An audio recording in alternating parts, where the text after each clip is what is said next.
Sa Jeremiah 23:24, ang tanong po dito ng Panginoon, "Do not I fill heaven and earth?" declares the Lord. Godly wisdom fills the earth, even the so-called non-biblical bodies of knowledge, because all good things come from above. So, maganda po na pinapractice nating mga mananampalataya sa Panginoon, hinahanap natin ang kanyang karunungan, maging doon sa tinatawag natin na secular literature.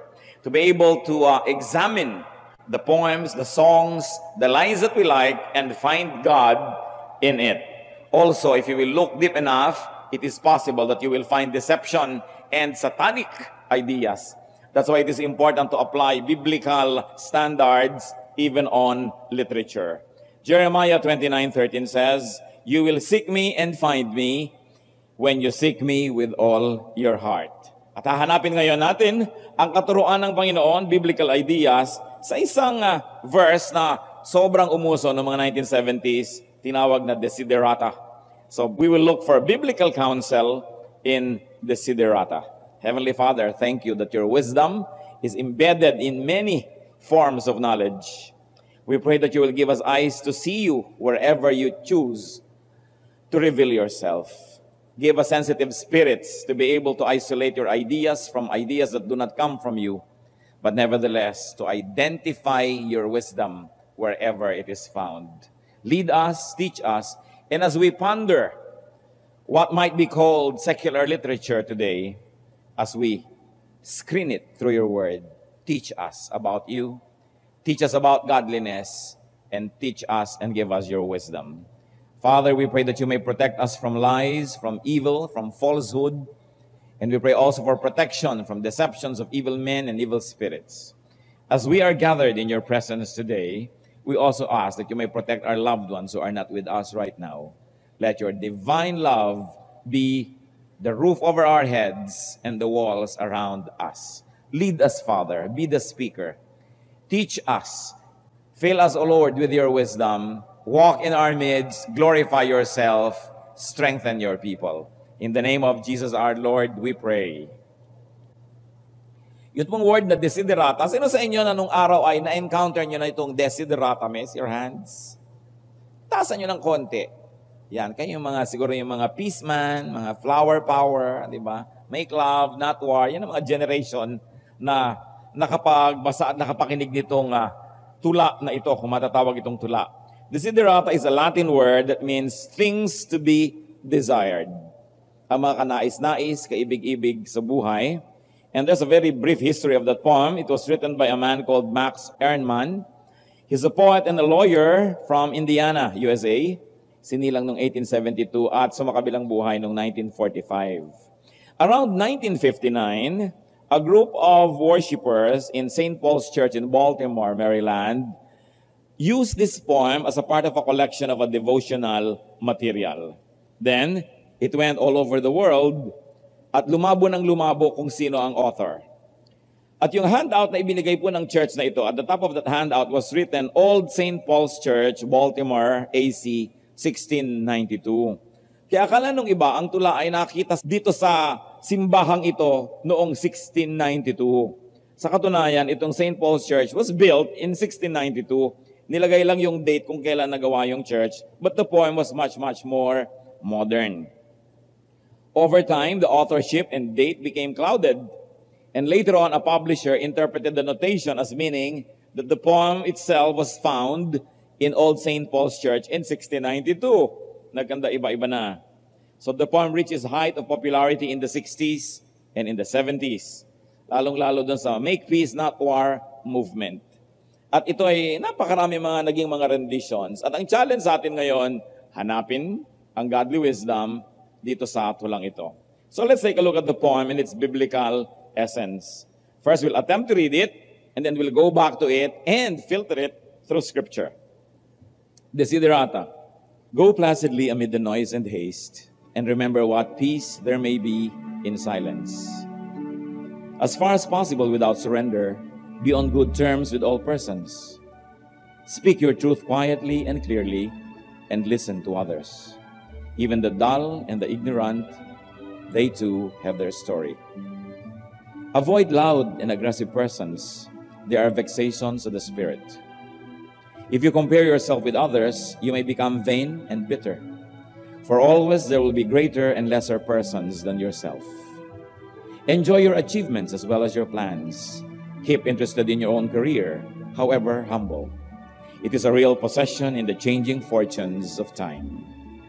Exercise caution in your business affairs, for the world is full of trickery. But let this not blind you to what virtue there is. Many persons strive for high ideals, and everywhere life is full of heroism. Be yourself. Especially do not feign affection. Neither be cynical about love, for in the face of all aridity and disenchantment, it is as perennial as the grass. Take kindly the counsel of the years, gracefully surrendering the things of youth. Nurture strength of spirit to shield you in sudden misfortune. But do not distress yourself with dark imaginings. Many fears are born of fatigue and loneliness. Beyond a wholesome discipline, be gentle to yourself. You are a child of the universe, no less than the trees and the stars. You have a right to be here. And whether it or not it is clear to you, no doubt the universe is unfolding as it should. Therefore, be at peace with God, whatever you conceive Him to be. And whatever your labors and aspirations, in the noisy confusion of life, keep peace with your soul. With all its sham, drudgery, and broken dreams, it is still a beautiful world. Be cheerful. Strive to be happy. Ang ganda-ganda naman ang tulang ito. So napakaganda po ang challenge sa atin is to find the Bible in desiderata. Pag magandang bagay, dapat may kinalaman ng Diyos. Because all good things come from above, from the Father of lights, who does not change like shifting shadows. Yung first line goes, go placidly amid the noise and haste, and remember what peace there may be in silence. We are suddenly reminded of Psalm 4:4. In your anger, do not sin, and when you are on your beds, search your hearts and be silent. And Psalm 46:10, be still. Isa daw pong sikreto ng buhay at dapat ating naisin na magkaroon tayo, yung sa kabila ng ingay at gulo ng sanlibutan, tayo ay makapaglakbay ng may kapayapaan. At huwag lilimutin ang halaga ng pananahimik. Napakahalaga po sa buhay natin kung makakaroon tayo ng kapayapaan, kagalakan, meron tayong pananahimik. Na hindi laging pinupuno natin ang ating tenga ng nadidinig mula sa radyo, mula sa TV. Hindi laging may binabasa o pinapanood. Dahil mahalaga ang pagbubulay-bulay, ang pagninilay-nilay, sabi nga nila, ang pagmumuni-muni. Pag-iisip. Sabi, remember what peace there may be in silence. Kaya kahit na may TV, hindi lagi dapat binubuksan. Nananahimik din tayo. Hindi lagi ang may hawak na binabasa, bagamat mahalaga ang pagbabasa, sapagkat dapat nating balikan yung halaga ng pananahimik. Be still and know that I am God, the Lord says. Kung punong-puno na po yung ating senses ng kung ano-anong bagay, nawawala na tayo ng espasyo para sa Diyos. The poem goes on, as far as possible, without surrender, be on good terms with all persons. Huwag makikipag-away sa mga tao. Hanggat kaya, makipagmabutihan. Titus 3:1-2, remind the people to be ready to do whatever is good, to slander no one, to be peaceable and considerate, and to show true humility toward all men. Kahit isang tao lang, kayang-kayang guluhin ang buhay natin. Kahit isa lang tao, kayang-kayang maglagay ng napakaraming dilubyo sa maghapon nating pamumuhay. Kaya sabi, sikapin na makipagmabutihan sa lahat. Lalong-lalo sa miyembro ng ating pamilya na lagi na po nga nating idinidiin, huwag nakikipag-away sa biyanan, sa manugang, sa kapatid, kasi permanent fixtures of life yan, hindi na iiwasan, nagkikita kayo lagi. So ang marurunong na tao, nakikipagkasundo at sinisikap niya na maging mapagpakumbaba. Speak your truth quietly and clearly. Bakit po marami nag-aaway at nagdedebate kahit tungkol sa Diyos at sa relihiyon? Because they speak their truth, of course their version of truth, but not quietly and clearly. They shout, they quarrel, kung sinong pinakamalakas sumigaw na nanalo sa tingin nila sa discussion, pero hindi ito yung nakikita natin dito sa paalala ng desiderata. which Psalm 15:2 and 5 reflects. He who speaks the truth from his heart will never be shaken. So to speak from the heart. Yung totoo, yung payapa, yung tahimik. Sometimes our most effective speech will have to be silence. Kasi lalo sa mga mag-asawa, kung galit na galit yung isa, sasagutin mo pa ng galit ka rin, wala namang mangyayari eh. Even though you're speaking your truth, but it's not quietly and it's not clearly, you will only quarrel all the more. Sabi nga nila, speech is silver, silence is gold. So napakahalaga no, hindi ka laging gumigiit, hindi ka laging nagsisikap na manalo. At isa pa pong payo, and listen to others. Even the dull and the ignorant, they too have their story.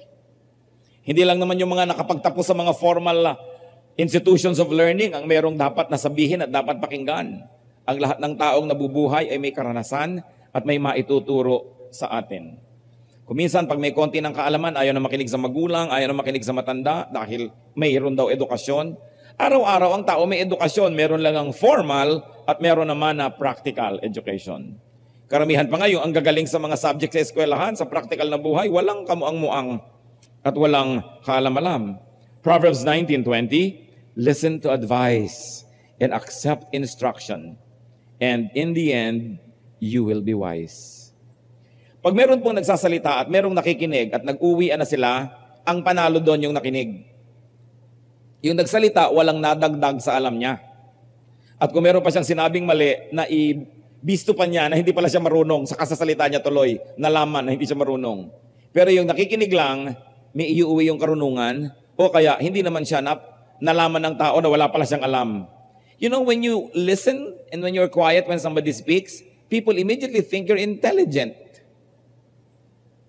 So at least even if you were not, people would think you are, and that's better for you.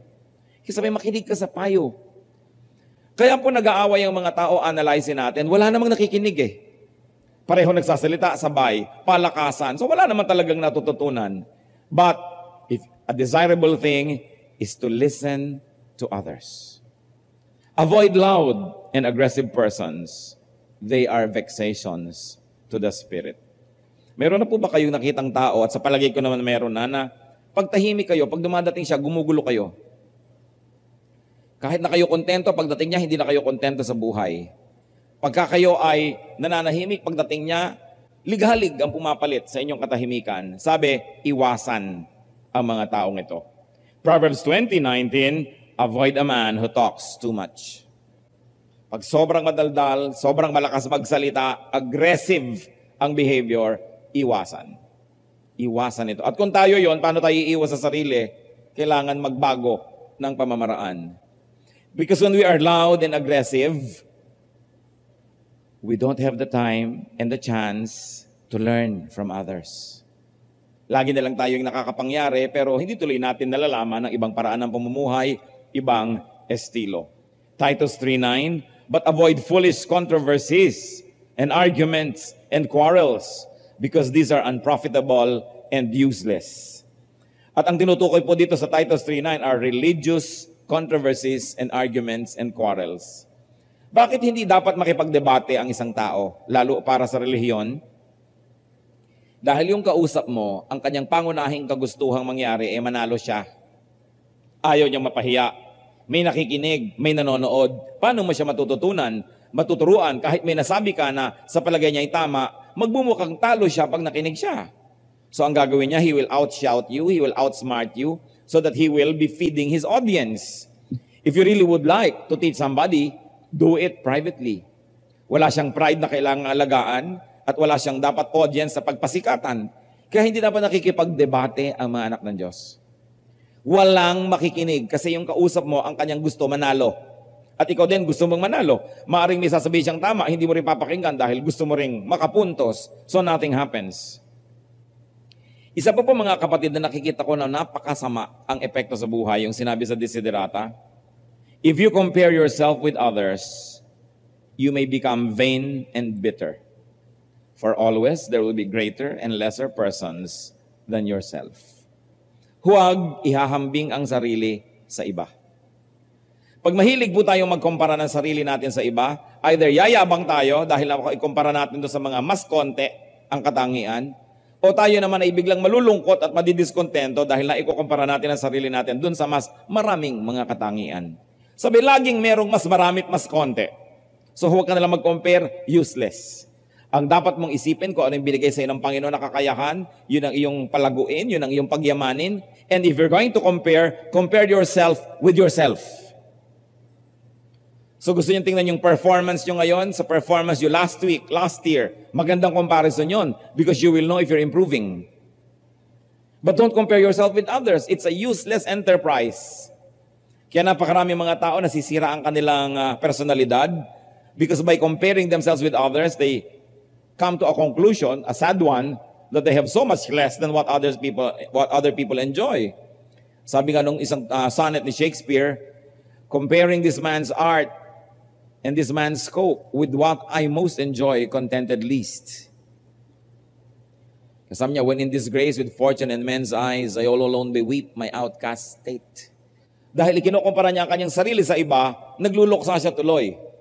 Dapat sa sarili lang. And when you would like to compare performance, only performance of your own self. Romans 14:12, so then each of us will give an account of himself to God. You will not account for your neighbor will not account for you. You will give to God an account for yourself. So kailangan ang bantayan po natin yung sarili nating kakayahan, sariling improvement, sariling ikabubuti, sapagkat magsusulit tayo sa Diyos para sa ating personal na ginawa sa buhay na ito. At sa dinami-rami daw po ng mga magagawa, huwag kakalimutan, enjoy your achievements as well as your plans. Keep interested in your own career. However, humble. It is a real possession in the changing fortunes of time. So kung may achievement daw pong ibinigay sa atin ng Panginoon, enjoyin natin. Huwag yung, ang iniintay mo, yung achievement na hindi pa nangyayari. Kaya yung mga tao hindi sumasaya dahil ang kanilang laging hinahangad, yung wala pa, hindi nila tinitingnan yung nandyan na at naibigay na ng Diyos. Sabi, enjoy your achievements.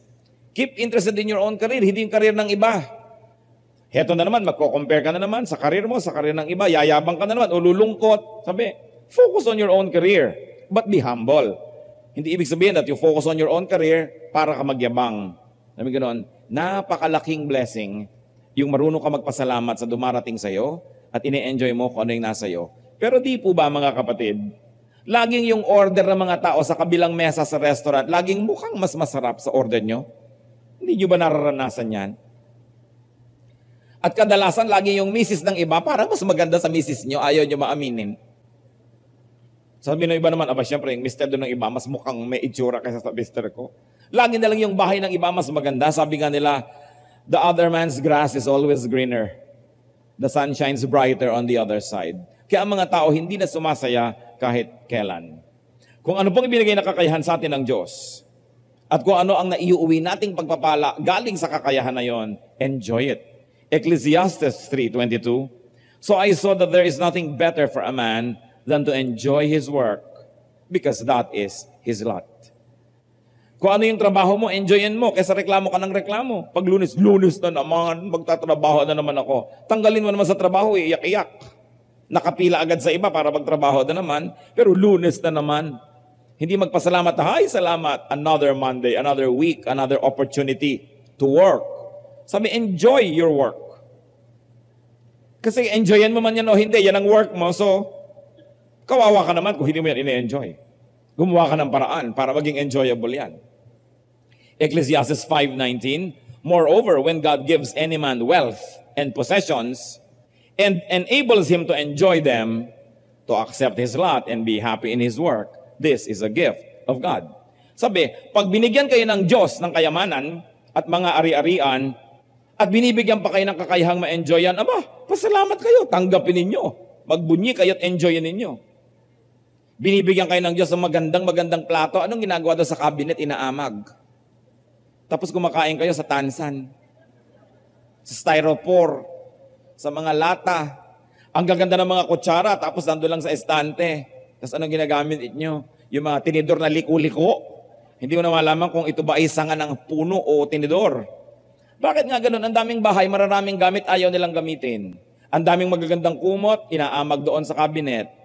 Mga bedspread na magaganda, tas ang ginagamit yung mga lalagyan ng Bimeg feeds. May magagandang silya, tatakpan ng plastic, tas nakaupo sila sa monoblock. Ang ganda-ganda ng kusina, pero nasa dirty kitchen ang pamilya at doon gumagawa. Bakit? Binigyan kayo ng Diyos, enjoyin nyo. Sabi niyo, baka maluma.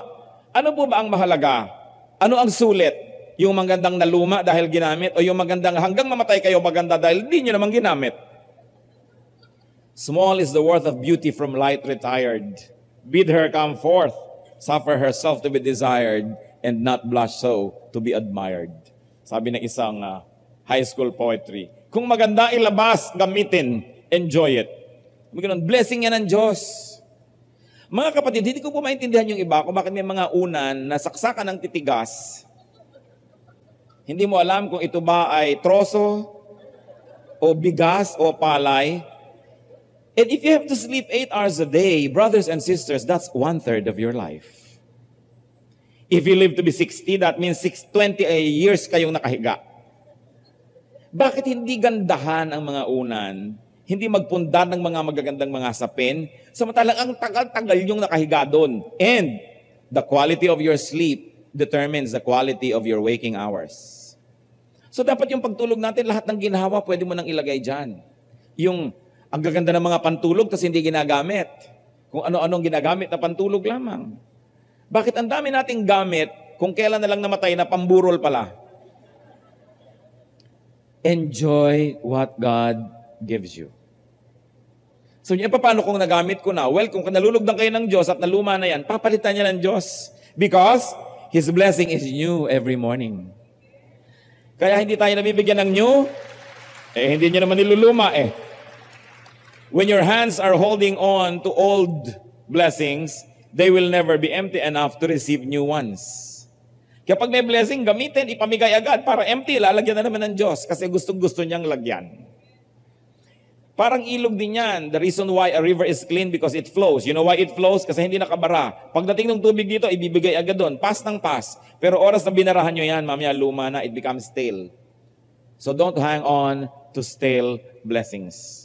Yung magaganda nyong damit, gamitin. Yung magagandang tuwalya, gamitin. And then, Desiderata advises us, exercise caution in your business affairs. For the world is full of trickery. Napakarami daw pong 1, 2, 3 sa mundo. Napakaraming pandaraya. At tatandaan nyo ito, inuulit-ulit natin, ang pinagtitiwalaan nyo lang ang pwedeng mandaya sa inyo. Kasi walang chance yung hindi nyo pinagtitiwalaan. Sabi, exercise caution in your business affairs. Yung mga magkukumpare, magdenegosyo, sama-sama, tapos after 1 year, nagbabarilan. Mga magkakamag-anak, magsososyo-sosyo, tapos nagkakagalit. Kasi hindi nagkaroon ng enough safety measures for everybody. At tulad ng lagi nating binabanggit, kasi sa dami na po ng masaklap na kasaysayan na alam ko nangyayari sa ating paligid, never be a guarantor. Proverbs 11:15. He who puts up security for another will surely suffer. But whoever refuses to strike hands in pledge is safe. Ito pong to strike hands in pledge is a ritualistic gesture. Ibig sabihin, nangangako kayo na magiging garantor ng utang ng iba. Sabi ng Proverbs, huwag kayong magga-guarantee ng utang ng iba. You will surely suffer. Anong klaseng suffering? Number 1, pag hindi niya binayaran, kayo magbabayad. So may magagalit sa akin magkakagalit din kayo pag hindi na siya nagbabayad. So magkagalit na kayo ngayon, hindi ka pa nawalan. At kung kakagalitin ka niya, dahil sabi sa Proverbs 11:15, huwag mag-guarantee, he's not worth your friendship.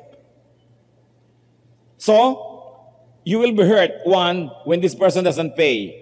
2, even if he pays 5 years from now, you would have already been hurt dahil araw-araw iniisip mo, magbabayad kaya siya? At yan pong may mga utang, hindi ko alam kung anong vitamin ang iniinom niya, nagkakaroon ng mga amnesia. Kayong nagpautang, tandaan nyo yung utang niya, pero siya parang nalilimot. Kaya kayo pa ngayon ang lagi nagpapaalala. Nahihiya pa kayo, ipapaalala ko kayo, sisingilin ko kayo. Nabaligtad kayo pa ngayon itong nangliliit at nahihiya. Kasi nililimot niya ang kanyang utang. Kasi sabi, huwag kayong magpapaseguro para sa iba. At saka, Hindi naman tayo Diyos. Bakit kayo mag-guarantee? Nakakatiyak ba tayo na may pera tayo in the future na kaya natin bayaran yon? Kahit ngayon meron, bukas ba sigurado tayong meron? Sabi, don't be a guarantor. At maraming mga nagbubuyo sa atin sa mga negosyo, lalong-lalo kung sila ang makikinabang. Marami tayong kamag-anak na magnegosyo ka ng ganon. Ate, magnegosyo ka ng ganito, sabi ng kapatid mo, kasi siya ang makikinabang. Pag magtayo ka ng palaisdaan, akong bahala. Nako, kung hindi kayo ang titindig doon at magbabantay araw-araw, huwag kayong magtatayo ng palaisdaan dahil picnic ng picnic ang inyong mga bantay. Panay ang bigay sa mga kapitbahay. Kayo ang bayad ng mga pakain ng mga isda na yan at lahat. Pagka hulihan na ng isda, wala. Huwag kayong magnenegosyo na hindi nyo alam ang pasikot-sikot. Alam ng bayaw nyo, naku, magkakagalit lang kayo ng bayaw nyo 3 years from now. Huwag nyo na ngayong pagbigyan yan. Yung alam ng kapatid mo, alam ng pinsan mo, tapos hindi mo alam, naghahanap ka ng sakit ng ulo. Huwag kayong magnenegosyo na pag iniwang kayo ng tao, hindi nyo kayang paandarin. Kasi madadaya kayo ng hindi nyo alam. Proverbs 12:5, the advice of the wicked is deceitful. Marami na pong ganyan, magkakapatid, susulsala ng mahirap na kapatid, yung medyo may pera-pera, magnegosyo ka ng ganito, akong gagawa. Tapos nauubos. Remember, only those that you trust can deceive you. So Desiderata goes to say, exercise caution in your business affairs. For the world is full of trickery. But let this not blind you to what virtue there is. Many persons strive for high ideals, and everywhere life is full of heroism. Sabi, bagamat kayo'y wise, huwag naman sobra to the point na wala na kayong makitang mabuti sa mundo at pagdududahan nyo na ang lahat. Sabi ganon, punong-puno pa rin ng kabayanihan ang buhay at marami pa ring bayani. Kailangan lang, huwag kang agad-agad nagtitiwala. Kahit po yung propeta, gusto na niyang mamatay dahil akala niya siya na lang ang natirang propeta. Pero sabi sa Romans 11:4, sabi ng Diyos sa kanya, huwag kang magdrama dyan. I have reserved for myself 7,000 who have not bowed the knee to Baal. So marami pa kayo, hindi ka nag-iisa.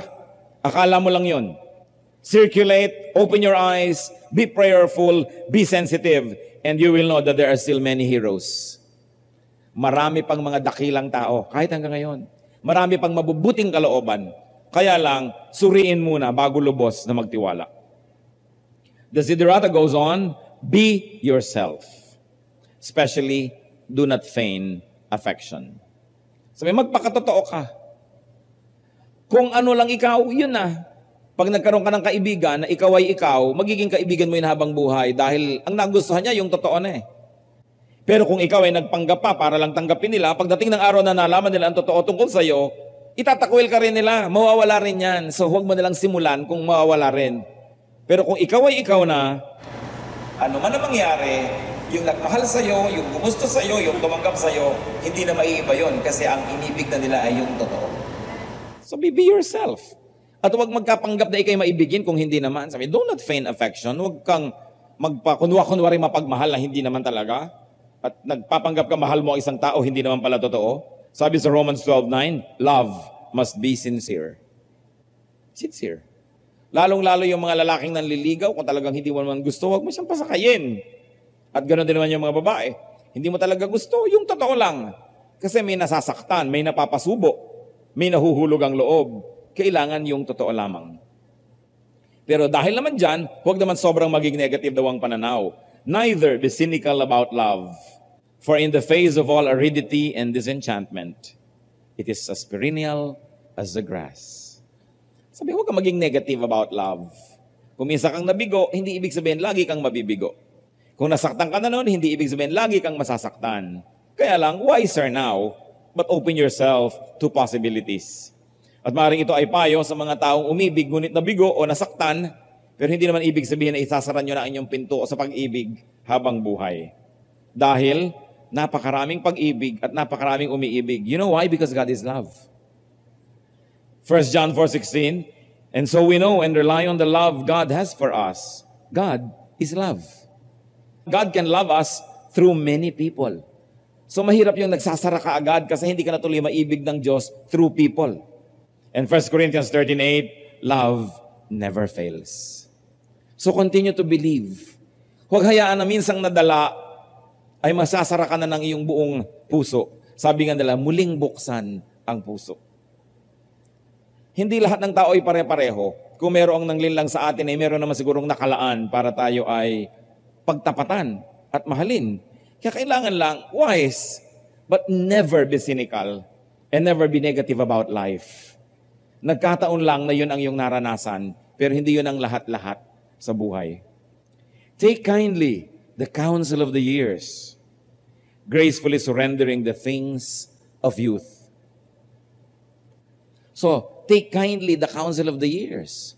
Kung anong dinadala sa iyo ng buhay, at ikaw'y tumatanda, buong ina mong bitawan yung mga dapat nang bitawan dahil hindi na bagay sa edad mo. Pati yung itsura, siyempre maalangan mang 70 ka na, tapos mukha kang 20, isipin ng tao, mangkukulam ka. Sabi, ano kaya ang kulam nito? Bakit ganitong itsura niya?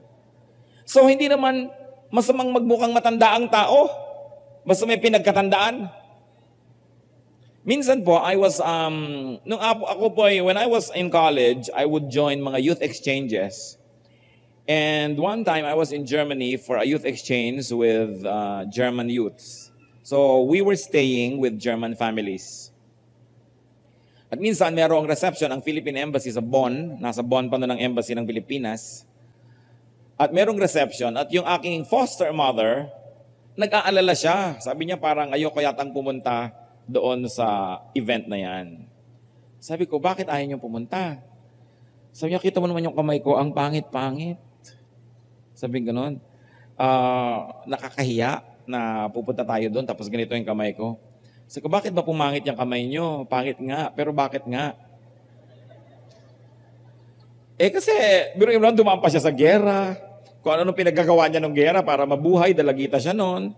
Pagkatapos nagkaroon siya ng pamilya, 3 anak, nasaksakan ng mga batugan. So siya lahat ang gumagawa sa bahay, nagluluto, naglalaba. Nagkaganon-ganon ang kamay. Sabi ko, hindi pangit ang kamay niyo. Kasi kamay yan ng isang napakabuting asawa at napakabuting ina. At hindi ko siya inuuto. I really meant it. Sabi ko, if I found a woman your age who is not wealthy, who is not surrounded by servants, who has raised 3 children and had a husband, at kung pagkaganda-ganda pa rin ang kamay niya, magdududa naman ako kung napaglingkuran niya mabuti ang kanyang pamilya. Liban na lang nagugwante siya at marunong siya talaga mag-ingat. Meron naman ganon. Pero sabi ko, alam nyo, trophy ang kamay na yan. Kasi ipinaglingkod. So, hindi pangit. Ganon din yung pagtanda. Hindi naman kailangang takpan lahat yung mga kung ano-anong mga baku-bako sa mukha. Dahil kung yan ay dahil sa problema nyo sa inyong pamilya, sa pagsisikap, hindi yan pangit. One of the most beautiful ladies that I know, pagka-sunburn niya. Dahil alam nyo, meron silang farm. Malaki naman yung farm, 300 hectares. Pero hindi siya nag-aatubili na pumunta doon, makitulong, magtrabaho, at sunburn na sunburn. Pero ang ganda-ganda niyang tumindig. Sabi ko, ang ganda-ganda niya. Hindi dahil lang puting kanlong siya at namumutla. Kasi kitang-kita mo na yung pagkatao niya, yung buhay niya, iginugol niya sa tama, sa maganda, hindi laging nakakublit, naka-exempt sa gagawin dahil baka masira ang kutis. Ngayon, marami naman sa inyo na kahit na ang sisipag nyo, na maintain nyo pa rin yan, di doble blessing yan. Pero kung hindi man nagkaganon, hindi dapat itinatago yung ganon. So take kindly the counsel of the years. What the years bring to you is a part of you. No? At saka yung iba, ilang taon na po kayo dahil nag-birthday? Naku, huwag mo nang itatanong. Bakit? Lampas 50 na ako, lampas 60. Hindi po ba dapat yung ipagsigawan sa mundo na humaba ang buhay nyo? Dahil meron mga namatay na ng 17 anyos pa lang, 11 anyos, meron pa nga hindi na naipanganak na matay na. Tapos kayo, inililihim nyo na 70 kayo. Anong nakakahiya doon? Parang mali. Nakakahiya sa Diyos, dapat yata patayin na kayo. Ayaw nyo palang tumanda. Di ba? Kaya masasabi yung 70, 71, 80, 35, 40, bakit di kinakahiya? Dahil nagpapa-apekto tayo sa culture ng Hollywood. Yung pagsamba sa kabataan. Pero anong kulang sa kabataan? Walang wisdom. Wala kang mapapala. So maganda yung may edad. No? Hindi kailangang laging takpan. And we must gracefully surrender the things of youth. There's nothing more pathetic than people who are very old pretending to be young. Hindi bagay. Off talaga. 1 Corinthians 13:11, when I was a child, I talked like a child, I thought like a child, I reasoned like a child. When I became a man, I put childish ways behind me. May panahon na binibitawan yung pangkabataan. Hindi yung alangan na yung edad mo, nagkukunwa ka pang teenager. Lalo lang nagiging awkward, lalo lang bumababa ang iyong halaga. Kasi ibig sabihin, hindi mo pinapahalagahan ang sarili mo at ang ginawa sa iyo ng panahon at ng Diyos. It's a trophy to grow old. We must be glad that we grow old because not every person has that opportunity. Nakita yung mga nangyayaring tragedy sa ating bansa. Kaya liliit na mga bata, inaanod ng ilog, natatabunan ng mga bato, ng mga bundok, nasasagasaan ng tren. Tapos ikaw, ikakahiya mo na 60.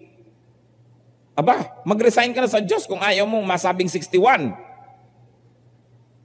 Kasi nakakahiya sa Diyos yun. Gracefully surrender the things of youth. And nurture strength of spirit to shield you in sudden misfortune. Ang bukas, hindi natin alam. Walang nakakaalam niyan. Kaya ang napakahalaga po, yung pagkatao, yung karakter ma-develop. You want somebody, your children, for instance, to be secure in the future. Hindi lang yun savings, hindi lang insurance, although that can help. But the best preparation we can give to them, patibayan ang kanilang loob, patibayan ang kanilang dibdib, sanayin silang mabigo, sanayin silang masaktan, sanayin silang mahirapan dahil ang buhay ay maraming kabiguan at maraming kahirapan. And we parents will not always be around to protect them. Kaya anong sabi ni Balagtas, pag-ibigan ako'y aking nakilala, di dapat palakihin ang bata sa saya at sa katuwaan kapag namihasa, paglaki walang hihinting ginhawa. Para ng halamang lumaki sa tubig, dahoy nalalanta, munting di madilig, ikinaluluoy ang sandaling init, ganyan din ang pusong sa tuway maniig. Ang laki sa layaw, karaniway hubad, sa bait at muni, sa hatol ay salat, masaklap ang bunga ng maling paglingap, habag ng magulang sa irog na anak. Kaya dapat, kahit kaya niyong ibigay sa anak niyo, huwag niyo ibigay lahat. Dahil maraming kabiguan ng buhay, mabuting nakakapag-practice. Hindi lahat ng comfort ibinibigay. Because the best way to prepare ourselves for difficult days is to have character. Not just to have possessions, not just to have money, though that helps. Kaya po yung babae na sinasabi sa Proverbs 31, Proverbs 31:25, she is clothed with strength and dignity. She can laugh at the days to come. Ang babaeng ito, maraming savings, nagtatrabaho, sabi niya, her arms are strong. Nagwi-weave, nagnenegosyo, bumibili ng bukid, nagsasaka, pero nagbibigay din sa mahihirap. Her children rise and call her blessed. No? Her husband too praises her, sabi sa Proverbs 31:20, and all of those other verses. Pero ang sabi, she is clothed with strength and dignity. Hindi lang clothed with purple, hindi lang clothed with jewelry.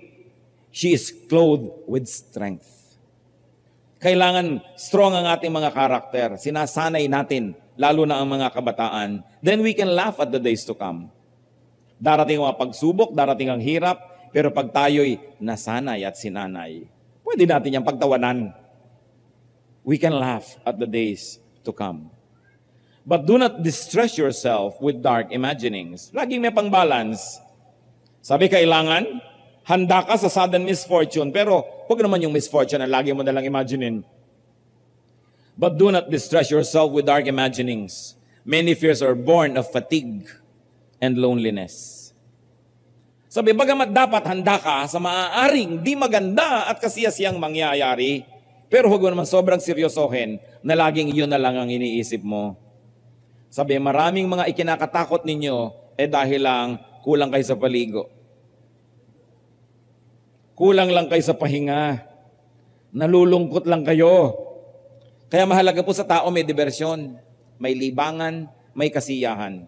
Sapagkat pag lagi kang naiinip, lalong-lalo kung wala kang project sa buhay, wala ka namang malaking pinagkakaabalahan para sa mas mabuting mga layunin, Kung umagay hinihintay mong gumabi at sa gabi hinihintay mong mag-umaga at sa umaga hinihintay mo na namang gumabi, kahit walang multo, makakakita ka. Maiisip mo na ang lahat ng dilubyo at hirap sa buhay.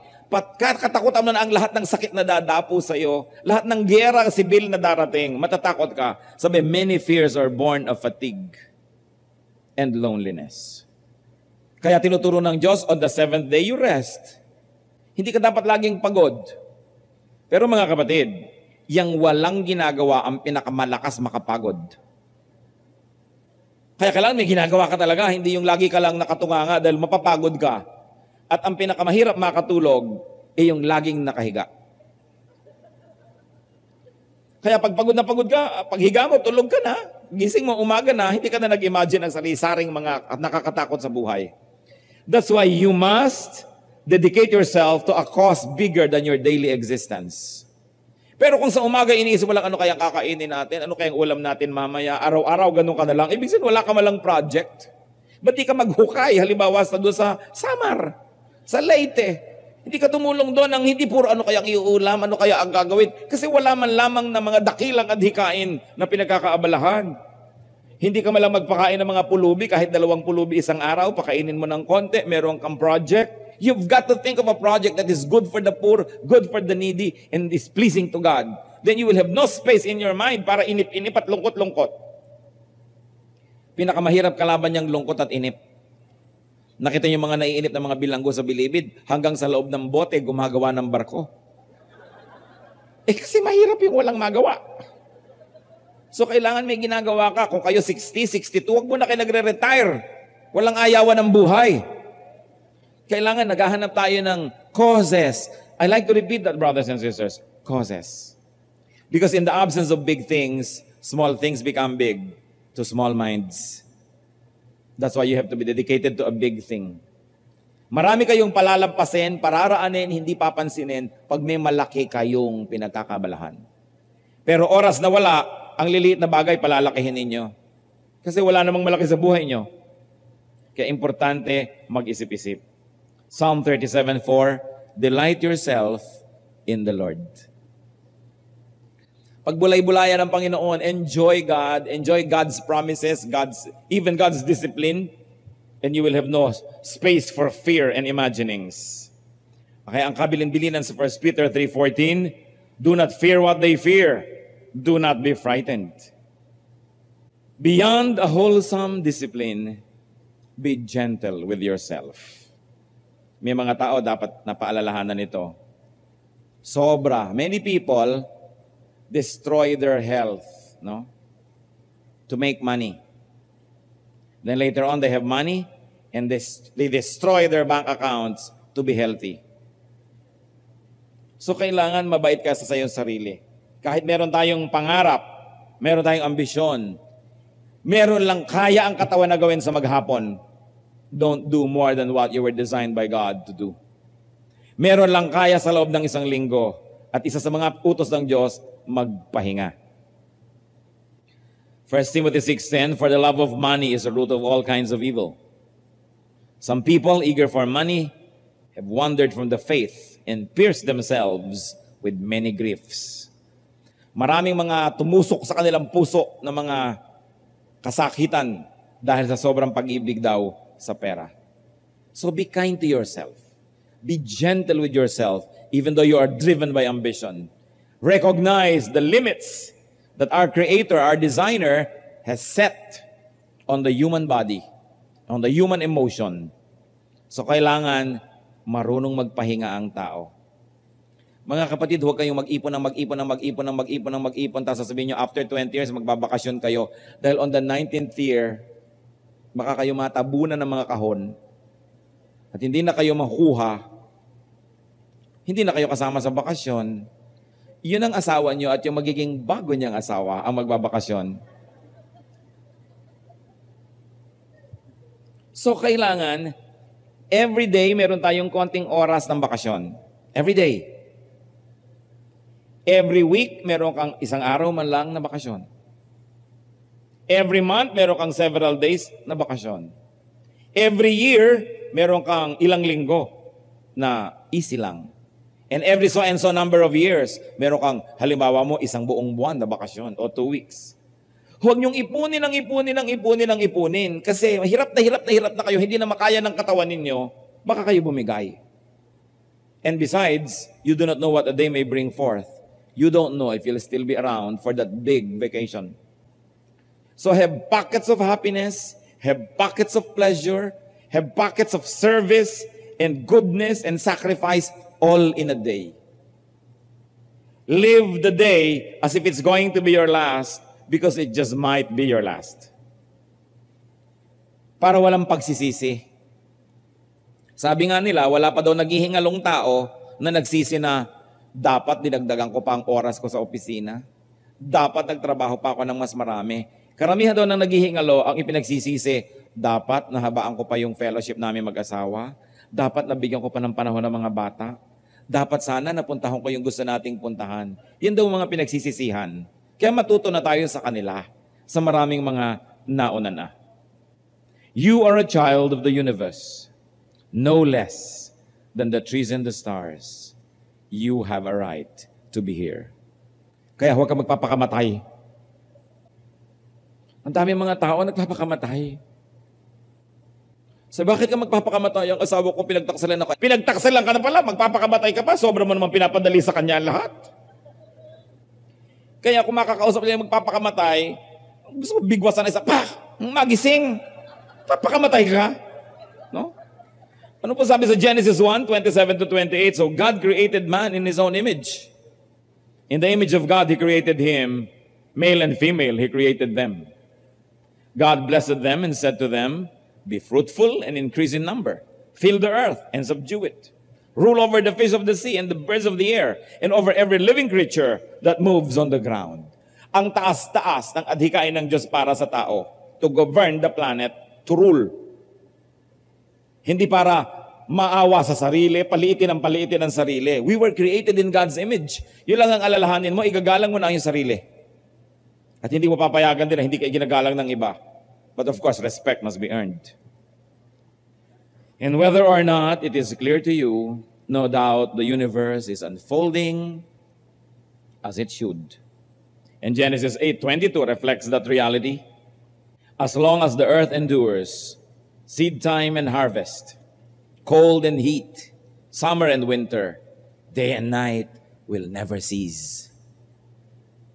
Gabit araw, sabi ko, darating ang taglamig at tag-init, tag-ulan at tag-tuyot. Sunod-sunod, araw-araw, walang palya. Every day will come. So kailangan sabi, pag dumating yun, dapat nandun kasama ka. Why? Because every day brings a new blessing. Because the blessing of the Lord is new every morning. Huwag kayong nawawala ng pag-asa kasi kung walang kayong natanggap na blessing ngayon, may bago na naman bukas, meron na namang pag-asa. Dahil bawat araw, ang daming dalang posibilidad para sa atin. Dapat excited ka, ang sarap naman, matutulog ako, tas bukas na naman, bagong blessing na naman, umaga na naman. Lalo't pag nag-alarm na yung clock, umaga na naman. Ano gusto nyo? Huwag nyo nang marinig ang alarm clock, pwede rin naman. Naubos na yung baterya, matigas pa rin kayo, pwede rin. Pasalamat ka, nagising ka. Bakit lagi na lang ang tao mahilig magreklamo? Samantalang dapat nagpapasalamat. Alam nyo, pagka merong maingay, nagising kayo, di ba usually magagalit kayo? Magpasalamat ka, ay nagising pa ako, buhay pa ako. Kahit maingay ang mga ito, kasi pwedeng hindi naman ako magising. Di ba iba, kinakagat mo na nga sa paa, hindi pa magising? Kung ano na, dahil namatay na. So, imbes mag-isip ka na, nakakainis sa karinig ako, salamat, di ako bingi. Because in every situation, there is something you can thank God for. But in every situation also, there is something you can complain about. If you choose to be a complainer. Therefore, be at peace with God, whatever you conceive Him to be. Of course, many mga born-again, reformed, and restored Christians will not be comfortable with whatever you conceive Him to be. But kahit naman po tayo mga Bible-based Christians, may iba-iba pa rin tayong konsepto Dahil napaka-personal ng relasyon natin sa Diyos, hindi laging pare-pareho ang ating pananaw tungkol sa Kanya. Kaya sabi, ano man ang tingin mo, ang mahalaga, makipagkasundo ka sa Diyos. Be at peace with God. Romans 5:1, tayo mga Kristiyano, we have peace with God through our Lord Jesus Christ. May peace. So be at peace with God. In other words, do not fight God. Hindi ka naman mananalo, matatalo ka rin, masasaktan ka lang, sumuko ka na lang. Be at peace with God. Kung alam mong ito ang gusto ng Diyos, sundin mo siya. Kasi alangan namang siyang sumunod sa iyo. So makipagkasundo, makipagkaibigan, magkaroon ng kapayapaan. And whatever your labors and aspirations, in the noisy confusion of life, keep peace with your soul. Huwag kang gagawa, kapatid, ng labag sa iyong konsyensya. Kasi masasaktan ka, mahihirapan ka, malilito ka, magkakasakit ka. Kaya po may mga tao nagkakaroon ng split personality Yung sobrang suppressed. Sinusuppress ng magulang, sinusuppress ng institution, sinusuppress ng may kapangyarihan. Kung minsan nagkaka-split personality, akala nyo possessed. Naiiba yung boses, naiiba yung ginagawa. Kasi yung tunay na siya hindi mailabas-labas, kaya magkakaroon ng sakit, at magkakadalawa-dalawa ang kanyang pagkatao dahil yung kanyang tunay na, yung ipinapakitang pagkatao, hindi pa yun ang totoo. Kaya pinipilit lumabas ng totoo, nasisira siya. Kaya mga magulang, do not suppress your children. Well, with discipline, we give them parameters in which they can move, pero hindi natin pinipilipit yung personalidad nila na sumunod na lang sa kagustuhan natin. Kasi kadalasan yun ang nagkakaroon ng ganyang masamang bunga, they become split personalities. Na ibang-iba yung nakikita mo, ibang-iba yung totoo. Huwag tayong gagawa ng labag din sa ating konsyensya kasi uusigin tayo nun. Sundin ang konsyensya para tahimik ang buhay. 1 Timothy 1:19, holding on to good conscience. That is what is important. Psalm 62 verse 5, find rest, O my soul, in God alone. My hope comes from Him. So find rest in God. Find rest in a godly conscience. Pagka po kayo nabubuhay ng labag sa inyong konsyensya, kahit maganda ang inyong kama, hindi kayo makatulog. Kahit masarap ang pagkain, wala kayong gana. Kahit maganda yung view, lampasan ang yung tingin. Kasi hati ang loob. Mahalaga ang tao, buo ang loob, isa ang loob, hindi hati. Sundin yung makadiyos na konsyensya. With all its sham, drudgery, and broken dreams, it's still a beautiful world. Totoo nga naman. Kahit na maraming kadayaan, maraming mga reklamo, maraming mga gumuhong mga pangarap, masarap pa rin mabuhay. Maganda pa rin ang buhay, lalong-lalo sa mga nasa Panginoon. Psalm 39 verse 7, but now, Lord, what do I look for? My hope is in you. And if our hope is in God, it's a beautiful world. Because God is beautiful. And God has beautiful plans for each one of us. Kung tayo lamang ay susunod at makikiisa sa Kanya.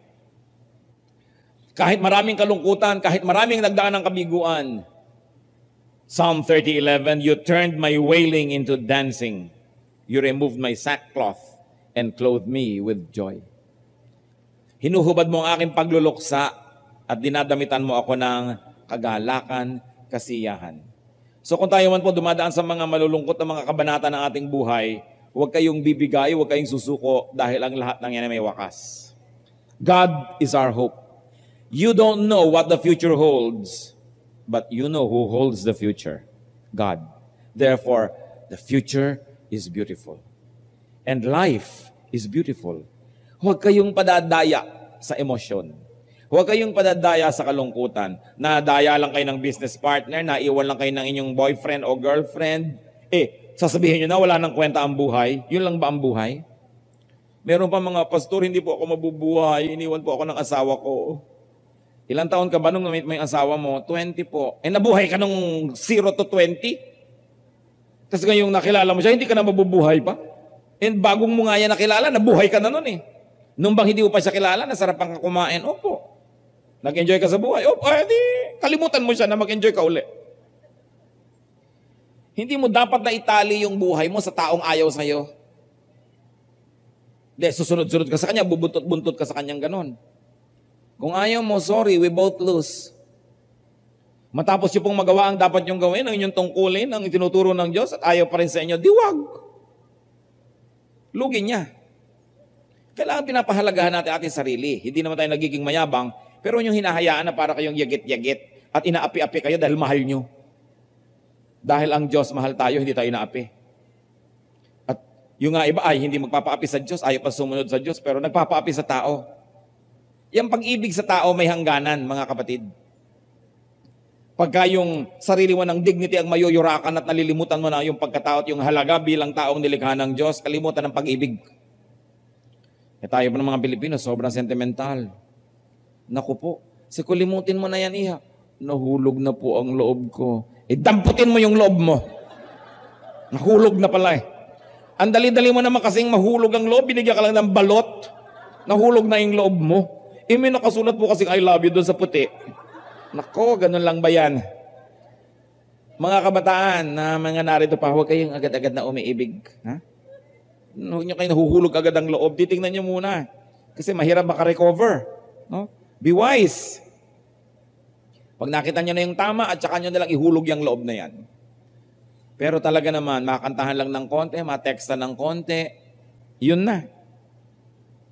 Sabi, my hope is in you, O Lord. Hope in God, not in people. Dahil pagka tao lang ang inasahan mo, kawawa ka kapatid. Kahit hindi ka pagtaksilan ng tao na yan at biglang namatay, kawawa ka pa rin. Kung pinagtaksilan ka na, namatay pa, doble. So, anong sabi po ng desiderata sa ending? Be cheerful. Strive to be happy. Ang ganda ng sinabing strive. Hindi lang sinabing be happy, strive to be happy. Pagsikapan mong sumaya. Kasi yung iba naman nagsisika pero para malungkot, magpapatagtag ng malungkot. Magbabasa ng malungkot.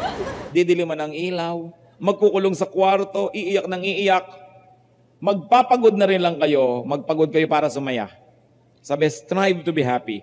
Ecclesiastes 3 verse 12, sabi ni Solomon, pinakamarunong na taong naglakad sa balat ng lupa. I know that there is nothing better for men than to be happy and do good while they live. So hindi lang yung be happy, tas you're doing bad. To be happy and to do good while they live. Godly and biblical wisdom is everywhere. Inaasahan ba naman natin na makikita natin yan sa desiderata na yan? So this is just an example. Let's open our eyes and see God and see God's work all around us. Kung meron kayong favorite song, itest nyo. Ano ba yung mga biblical ideas dito? Kasi meron ding satanic verses dyan. No? May mga suicide is painless. Alam niyo yung kantang yan? It brings on many changes. Hoy, galing to kay Satan. Hindi to galing kay Lord. So dapat sinusuri din natin yung literature, mga tula, mga kasabihan, everything. Sa Matthew 24:32 nga, pati sa puno, dapat kang mag-aral eh. Sabi ni Lord, now learn this lesson from the fig tree.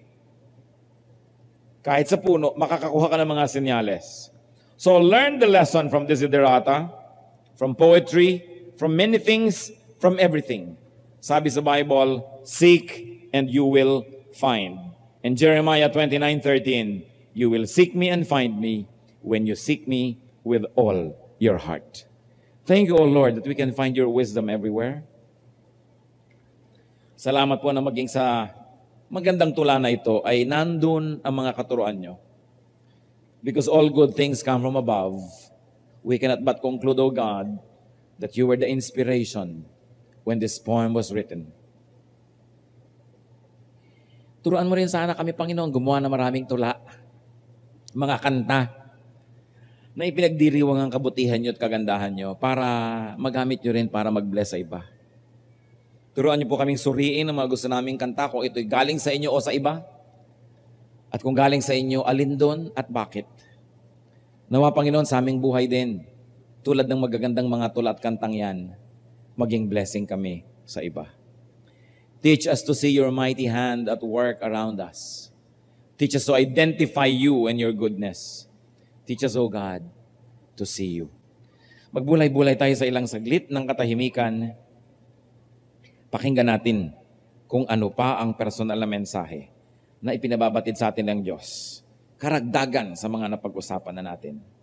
Enjoy God's presence in silence.